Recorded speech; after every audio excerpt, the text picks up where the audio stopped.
ಬಂಧುಗಳೇ, ಸ್ವಾಗತ ಸುಸ್ವಾಗತ. ಇವತ್ತಿನ ವಿಷಯ ಇಷ್ಟೇ. ಅದ್ಯಾವುದೋ ಡೊನಾಲ್ಡ್ ಟ್ರಂಪ್ ಬಂದಿತ್ತೋ ಮತ್ತೆ ಯಾರ್ದು ಬಂದಿತ್ತೋ ಅದು ನಮಗೆ ಬೇಕಾಗಿಲ್ಲ. ಅಂಥದ್ದು ಫೈಲ್ ಒಂದು ಬಂದಿತ್ತಂತಲ್ಲ, ಮಂಕ್ರಿ ನನ್ನ ಮಕ್ಕಳಲ್ವೇನ್ರಿ ಅವರು. ಆಯ್ತಾ, ಅವಾಗ ಇದ್ದು 50 ವರ್ಷ ಆದಮೇಲೆ ಅವನು ಮುತ್ಕಾಗಿ ಸಾಯೋ ಟೈಮಲ್ಲಿ ಬಂದಿತ್ತೆ.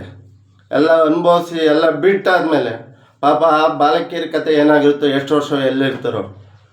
ಬಡ್ಡಿ ಮಕ್ಳಿಗೆ ಮಾನ ಮರ್ಯಾದೆ ಅಂಥ ಸರಿಯಾದನಾದ್ರೆ ಅಂಥ ಸರಿಯಾದ ಇನ್ವೆಸ್ಟಿಗೇಷನ್ ಮಾಡಿದರೆ ಮೊದಲೇ ಬಿಡಬೇಕಾಯ್ತು. ನಾನು ಸೀದಾ ಎಳೆಯಲ್ಲ, ಇಷ್ಟೇ ಮ್ಯಾಟ್ರು.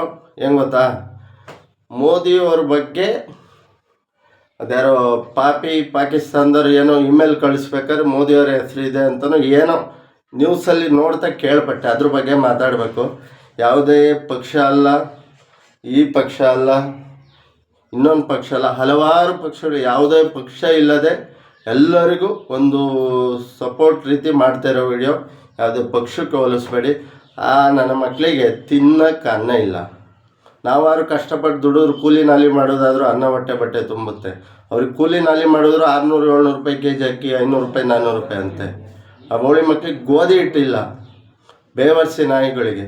ನಮ್ಮ ದೇಶದ ಹೆಮ್ಮೆ ನಾಯಕರು ತನ್ನ ಜೀವನಕ್ಕೋಸ್ಕರ ಸಂಸಾರ ತ್ಯಾಗ ಮಾಡಿ, ಫ್ಯಾಮಿಲಿ ಬಿಟ್ಟು, ತಂದೆ ತಾಯಿ ಅಮ್ಮ ಬಂಧು ಬಳಗ ಹೆಂಡತಿ ಬಿಟ್ಟು ಬದುಕಿದಂಥ ನಾಯಕರ ಬಗ್ಗೆ ಮಾತಾಡೋಕ್ಕೆ ಆ ನಾಯಿಗಳಿಗೆ ಏನು ಅಧಿಕಾರ ಇದೆ? ಇವತ್ತಲೇ ಸತ್ರ ಪರವಾಗಿಲ್ಲ ಕಣ್ರಿ. ನಮ್ಮ ದೇಶದ ವಿರುದ್ಧವಾಗಿ ಮಾತಾಡಿದವ್ರ ಬಗ್ಗೆ ನಾವು ಮಾತಾಡಲೇಬೇಕಾಗುತ್ತೆ. ಯಾಕೆ ಅಂದರೆ ಇವತ್ತು ಮೋದಿಯವ್ರ ಬಗ್ಗೆ ಹೇಳಿದ್ದಾರೆ, ನಾಳೆ ಇನ್ನೊಬ್ಬರು ನಮ್ಮದೇ ದೇಶದ ವಿರೋಧ ಪಕ್ಷ ನಾಯಕರಾದಲ್ಲ, ಅವ್ರ ಹೆಸರು ಹೇಳಲ್ಲ, ಅವ್ರ ಬಗ್ಗೆ ಮಾತಾಡ್ಬೋದು. ಇಲ್ಲ ನಮ್ಮ ರಾಜ್ಯದ ನಾಯಕರ ಬಗ್ಗೆ ಮಾತಾಡೋ. ತಪ್ಪು ಮಾಡಿದರೆ ಹಿಡಿದು ಹೋರಾಟ ಮಾಡೋಣ, ಶಿಕ್ಷೆ ಕೊಡ್ಸೋಣ. ಇಡೀ ದೇಶಾದ್ಯಂತ ಎಲ್ಲರೂ ಹೋರಾಟ ಮಾಡಲಿ. ತಪ್ಪು ಮಾಡ್ದಲೇ, ಸಾಕ್ಷಿ ಇಲ್ದಲೆ ಸುಮ್ಮನೆ ಹೆಸರು ಕೆಡ್ಸೋಕ್ಕೋಸ್ಕರ, ರಾಜಕೀಯದ ಲಾಭಕ್ಕೋಸ್ಕರ ಯಾರು ಮಾಡಬೇಡಿ.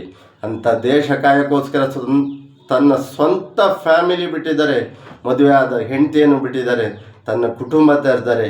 ಅಂಥವ್ರ ಬಗ್ಗೆ ಯಾವತ್ತೂ ಕೈ ಮುಗಿದು ಕೇಳ್ತೀನಿ. ಅವ್ರ ಬಗ್ಗೆ ವಿರುದ್ಧ ತಪ್ಪು ಸುಳ್ಳು ಅದ್ಭುತವಾದು. ಇನ್ನು ಇವತ್ತು ನಿಮಗೆ ಮಾಡಿದಾರು ನಾಳೆ ನಮ್ಮ ಇನ್ನೊಬ್ಬರು ನಾಯಕರಿಗೆ ಮಾಡ್ಬೋದು. ನಮ್ಮ ದೇಶದ ಎಲ್ಲ ಪಕ್ಷದ ಎಲ್ಲ ಪಾರ್ಟಿ ನಾಯಕರಿಗೆ ಮಾಡಿದ್ರೆ ಏನು ಮಾಡ್ತೀರಾ? ಸಾಕ್ಷಿ ಇದ್ರ ಮುಂದೆ ತನ್ನಿ, ಜನಗಳು ಮುಂದೆ ಇಡಿ. ಆದರೆ ಸುಳ್ಳು ಯಾವ ನನ್ನ ಮಕ್ಕಳಿಗೆ ಹಿಟ್ಟಿಲ್ಲ ಕಣ್ರಿ ತಿನ್ನೋಕ್ಕೆ, ತೊಳೆಯೋಕ್ಕೆ ನೀರಿಲ್ವಂತೆ ಬೋಳಿ ಮಕ್ಕಳಿಗೆ. ಅವ್ರು ನಮ್ಮ ಬಗ್ಗೆ ಮಾತಾಡ್ತಾರೆ. ನಾವೆಲ್ಲ ಜಾತಿ ಧರ್ಮ ಒಂದಾಗಿ ಬದುಕ್ತಾರಂತ ನಮ್ಮ ನಾಡು ಕರ್ನಾಟಕ, ನಮ್ಮ ಭಾರತ ದೇಶ ಕರ್ನಾಟಕ. ಯಾವುದೋ ಒಂದು ಟೈಮ್ ಜಗಳ ಆಗುತ್ತೆ ಹೋಗುತ್ತೆ.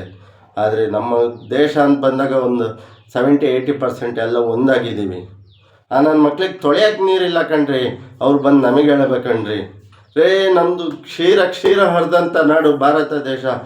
ನನ್ನ ಮಕ್ಕಳು ನಮ್ಮ ದೇಶದ ನಾಯಕರು ಯಾರೇ ಆಗಲಿ, BJP, ಕಾಂಗ್ರೆಸ್, JDS, ಇನ್ನೊಂದು ಪಾರ್ಟಿ ಯಾರ ಬಗ್ಗೆನೂ ಮಾತಾಡಬಾರ್ದು. ನಮ್ಮ ದೇಶದ ಜನ ಬದಲು ನಮ್ಮ ಪೂರ ದೇಶದ ಬಗ್ಗೆ ಮಾತಾಡ್ದಂಗೆ. ಸ್ನೇಹಿತರೆ, ಯಾವುದು ಪಕ್ಷ ಭೇದ ಭಾವ ಇಲ್ದಲೆ ವಿಷಯ ತಗೊಳ್ಳಿ, ವಿಚಾರ ಮಾಡಿ. ಇಂಥ ನಾಯಿಗಳ ಬಗ್ಗೆ ಸಮರ ಸಾರಬೇಕು.